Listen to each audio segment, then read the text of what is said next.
Hi everyone, Nigel Saunders here. It is a beautiful day today. It looks like the cold nighttime temperatures are going away, so I'll be bringing all my tropicals outside for the summer. I've already begun to bring some of the tropical trees outside, and yesterday I brought out the temple. I was trying it out to see how it fits in this pot, and it's not a bad fit. You can see it's a little close to the front of the pot here. But if I turn it around, back here I have part of the base that sticks out, so I could cut that off with the saw and move the temple back. And I think it would sit in the pot really, really nicely. Now, one other thing that happened to the temple over the winter is it separated here. You can see the top let go. And I was using this cement that wasn't very good. It was yeah, it just wasn't hardening properly. So I'll have to re-cement that back in place. Last night, the KW Bonsai Society had their monthly meeting. Connor did a demonstration on repotting a fir tree. And I said I wasn't going to get any more trees, but Matt and Michael brought some trees to give away. And somehow they ended up in my car. I don't know how that happened. Actually, I do know how it happened. I took them. I couldn't resist. So I'll show you what I got. Out here once again are the new trees. So there's an Alberta spruce here, and I don't have an Alberta spruce. So now I do. It's quite a nice example. And I'm going to use the clip and grow techniques on it to see if I can shape it nicely. Beside that, I have a little thuja. This was collected last year in our collection trip. So not much of a tree, but it's got some age and character, and I think it would fit in nicely with my my Avatar Grove thuja forest. I want to add one more tree to that forest. And beside that, I have a cherry tree. Michael in the club grew this from a seed. It was just a cherry pit from the grocery store.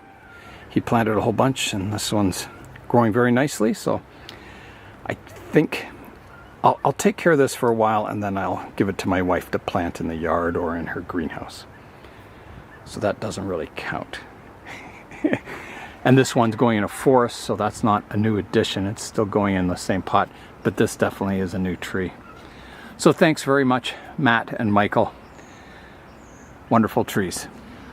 I was looking around in the thrift store the other day.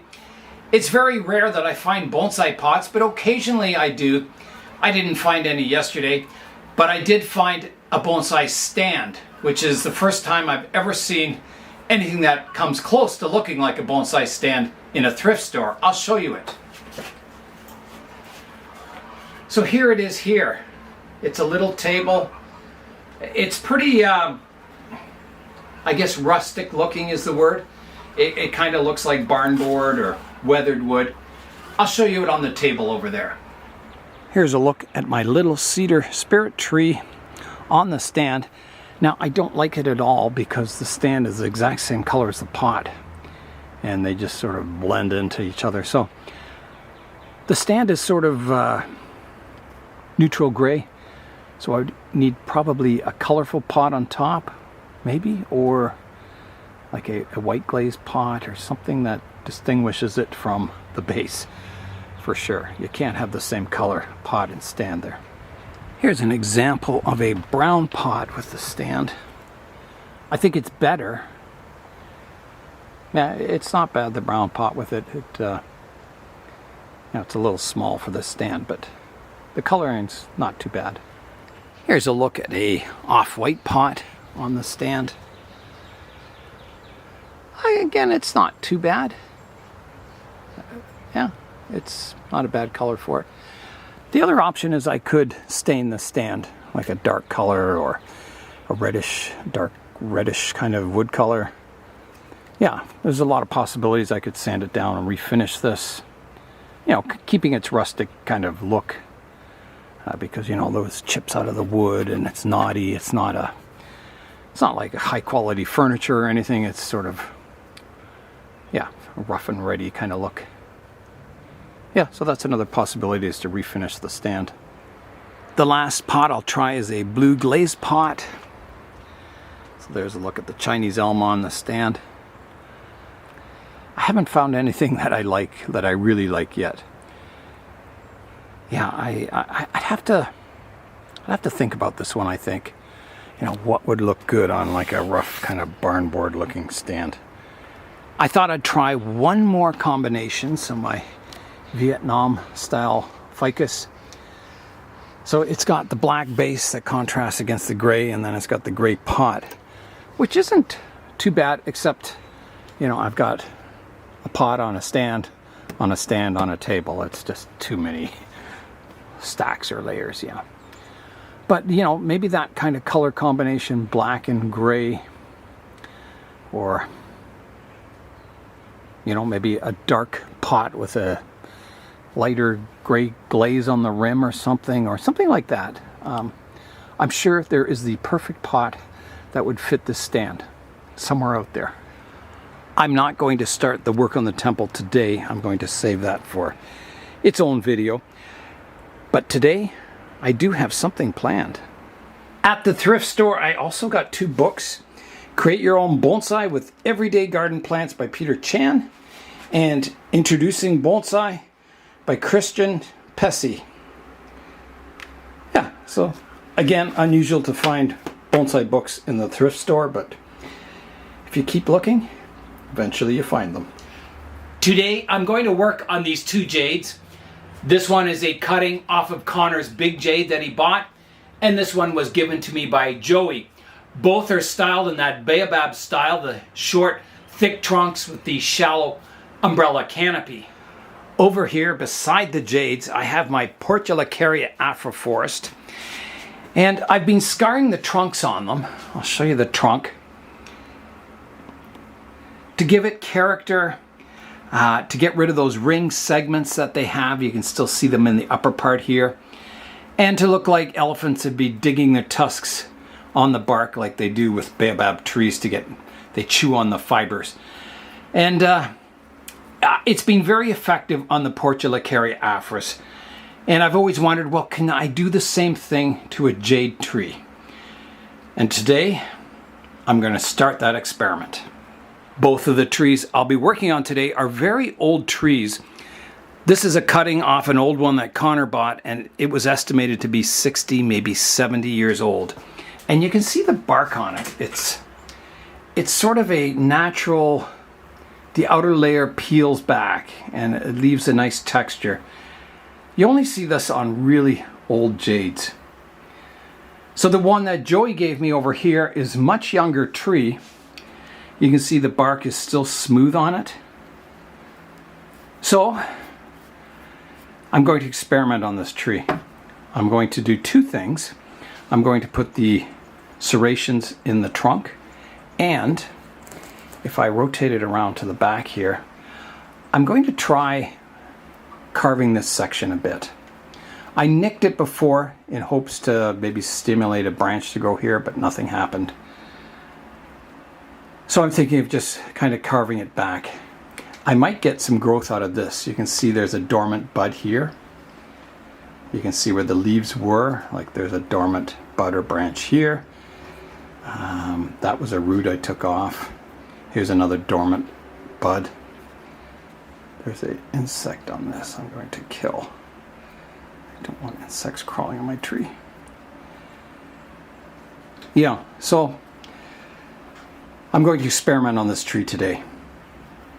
We'll answer the question, can you scar up the trunk on a jade? I was looking at the weather forecast.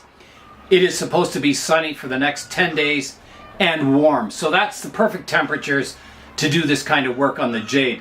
You don't want to do this kind of work when it's humid or rainy out, where it could start the trunk rotting instead of healing. So hot, dry weather is perfect to heal these wounds on the jade.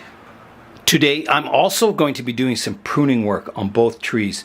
This one's getting a little tall. I need to bring it back and get more density to the branches. And this one also can use a bit of thinning. It's starting to get very congested in that crown. I want the branches, instead of growing upwards, kind of fanning out more, creating that shallow umbrella style you see on old baobab trees.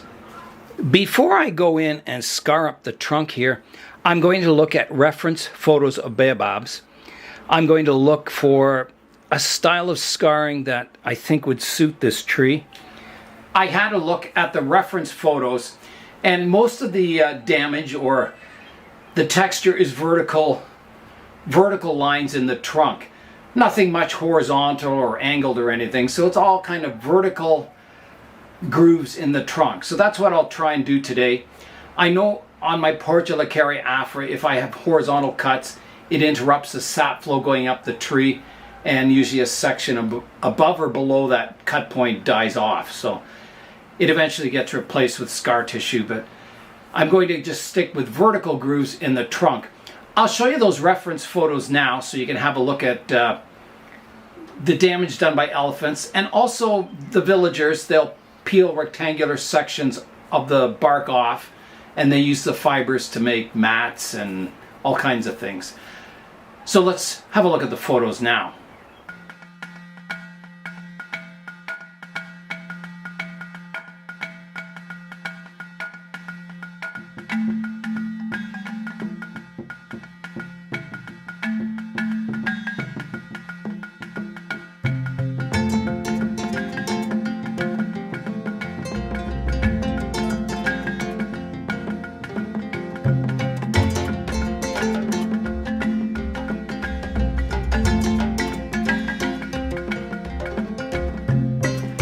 All right, we've seen the photos. Now it's time to do the actual work. All right, there's the front of the tree. So I'm going to put vertical grooves in, and I'm not going to go all the way up the tree. I'm going to go maybe to here and see how that looks. So I noticed that, you know, wherever you have a root on the baobab, it has like a live vein going up the trunk of the tree. So if I were to carve a groove in vertically, it would be either side of the roots. So that swelling continues up the trunk right from the root going up the trunk. So here's sort of a major root here. So I'm going to begin here. So I'm going to come this side of the root and put a vertical scar. I'm just using scissors. I'm just going to start light. You can see the green. So the outer layer on a succulent like this, on a jade or a Portulacaria afra, is just a thin layer. There's no actual bark. It's just like a skin.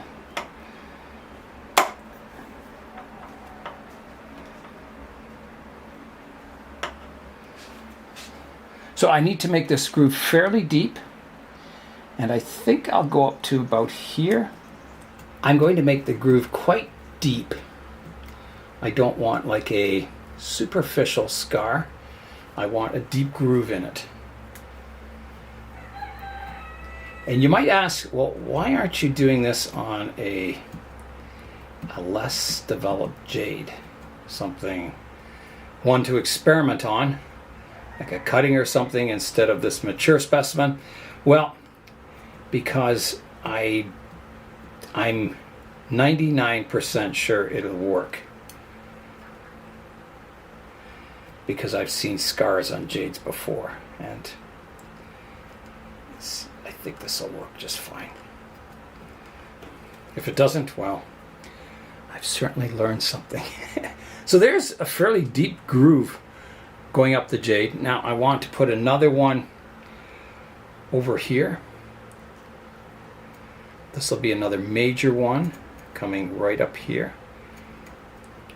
And normally, you know, this kind of manipulation is very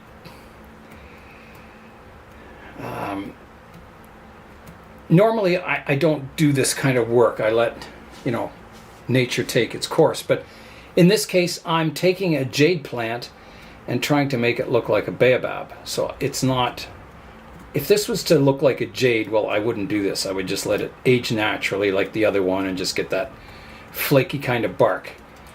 But this isn't, these trees are made to look like baobabs. They're not made to look like jades in the wild. Because jades in the wild, they don't really have a strong tree-like form. They're more of a shrub. I mean, they can get quite tall, and they get cool-looking, scarred-up old trunks from drought and all kinds of weather, but there's not a form that you would identify and say, oh, that looks like a jade. It's one of those trees that doesn't really have, it's used in bonsai by some people. Some people don't consider them bonsai, but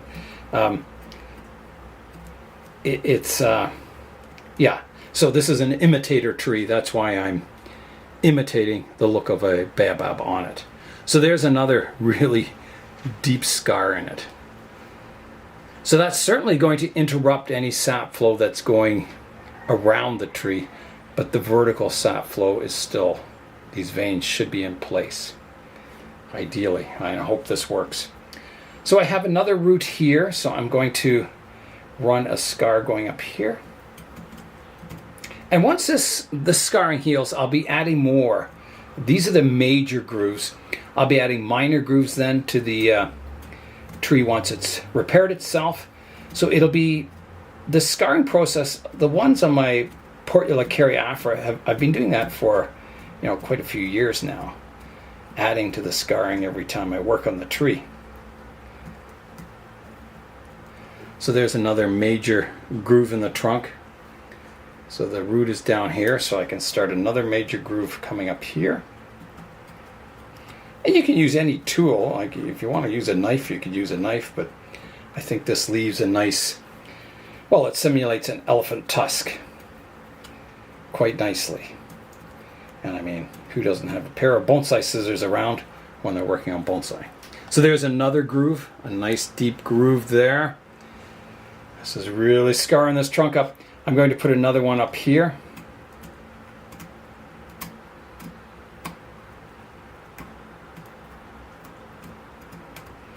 Maybe I should have said this has a 50% chance of working. It'll either work or it won't. That's a 50-50 chance. Okay, got some roots here. I put major lines up here, but here's a thick root, so I'm going to put a major scar down here. Okay, there's another major scar there. I can put one, there's a root back here, so I'll put one each side of this root.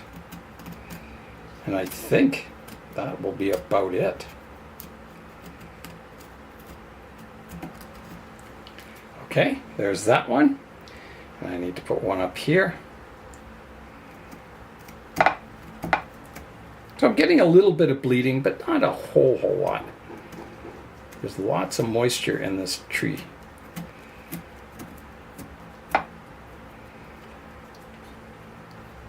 Okay, and I think just to round it out, one more here, even though there's no, well, there's a minor root down there, so I'll put one right here.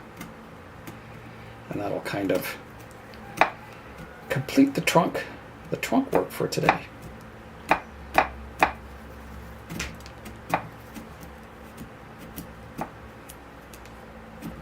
Okay, that is good. So there's a look at the trunk. Some pretty heavy duty scars in the front here. Yeah. So again, once these heal up nicely, then I'll put some smaller scars around. If any of these don't look good, I'll open up sections of them more. Yeah, just kind of refine it over the years and try and make it look like a nice baobab tree.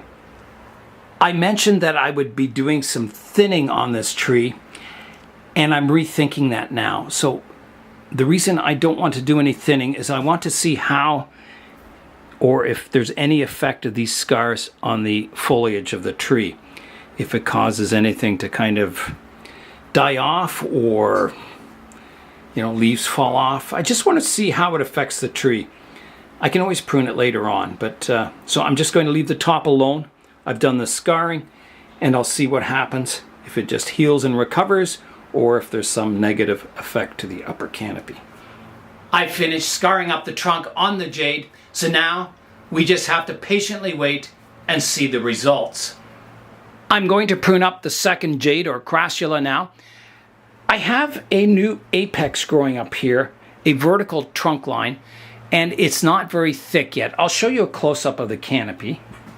Here's a look at the canopy. So you can see, this trunk line or branch is very thick. I cut it off and I have new growth fanning out now. So these I won't touch at all because I want those to thicken up and someday blend in with this stump of a branch. Also, my crown here, you can see how thin it is compared to the trunk. I would rather this be, just a little bit thinner than the trunk. So I'm going to let this grow, the top of the tree grow, thickening up this trunk line here. And then eventually I will cut it off once again as a stump, regrow new branches, and keep repeating the process until I get a nice flowing tapered, branch, vertical branch in the canopy there. This branch here is fanning out nicely. That can thicken up. Now, here's where I'll get into the pruning. I've got a branch coming out horizontal, and it is quite thick. It's quite well developed. So I need to prune this one. I can prune that one shorter and also the one beside it over here. They're kind of getting a bit too tall, and I would rather my branches still flow more horizontally than it curving and going straight upright. This jade is going to look quite funny for many, many years until I get those branches developed and then start shaping the canopy. But someday I think it's going to make an awesome looking Baobab style Crassula bonsai. All right, here I go on the pruning. So we'll do this branch first. It comes out from the trunk, curves upwards. So I need to keep the branch going horizontal instead of dividing in two going vertical. So I have an outward facing leaf here and another one here. So I'm going to prune just above this one. So here I go, like that. So this could be planted as a cutting. Okay, so that's got that branch. Let's look at the next one. On this one, I have a leaf growing up, one growing down. So if I pruned it just before these leaves, I would get a branch growing downwards and one growing upwards. So the downwards one would be quite nice. It would be similar to this one, a downward facing branch, which is good if you want a bit of a weeping canopy. If I prune to the next set of leaf scars, I would get a little branch coming to the left and one to the right. And then they go up and down again, so they alternate. So I think in this case, I want to take it back quite short. I think. No, I'll take it here. I'll take it here. Like that. So these will then be allowed to grow again and thicken up, and then they'll get pruned again. So that's all the pruning on this one. It's a very light pruning. These are left to grow and thicken. The top is left to grow and thicken. And now these branches will subdivide, and then they'll also thicken slowly over the years, and create a very attractive tree someday. It's certainly got the cool trunk, which is maybe the hardest part on these jades, is getting an old looking trunk like this. I mentioned that I was going to carve away a section behind the tree like that. So I've done that. I just came in with the nibblers like this, and I just took a bit out like that. And I'm hoping, if I keep this dry and in the sun, it'll skin over again and heal itself, and I'll get a better transition from the trunk to the branches, both left and right, on this tree. So that's a look at that experiment also. So we'll see what happens in the future. I'm going to do one more operation on the jades today, and that's to spray them with soap and water. I think that insect I saw on it was a mealybug, so I want to spray, make sure these trees are insect free. I also found a scale insect on one of the leaves of the jade, which is very unusual, but it was there, so I'm going to spray them down. Here I go. This is soap and water, 40 parts water to 1 part liquid dish soap, the kind you use for hand washing dishes.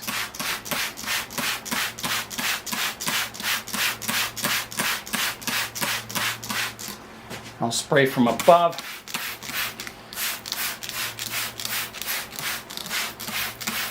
Like that. I'll let that sit for a while and then rinse them off. Normally, I don't like to water the jades. I like to keep them dry after doing any pruning and that, but I think it's more important to get rid of any insects or possible insects on it. There's enough leaves on both of these trees that they can suck out that excess moisture from the soil, so I don't think my rinsing thoroughly here will be any problem. All right, here I go with the rinse cycle now.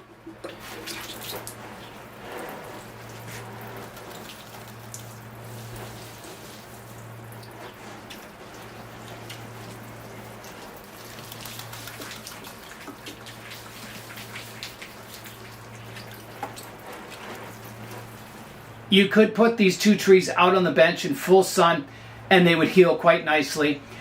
I would keep them out of the rain. If you get too much water in the soil, it could start rotting the trunk, especially those areas that I scarred up. So I want to keep the tree quite dry until that kind of skins over and kind of fixes itself. So I'm going to leave these two in the greenhouse here. They won't get rained on. It's sunny in here and it's nice and warm, so they should recover quite well and quite quickly. That is all for today, the Great Jade Experiment. I'm Nigel Saunders. Thanks for joining me in the Bonsai Zone.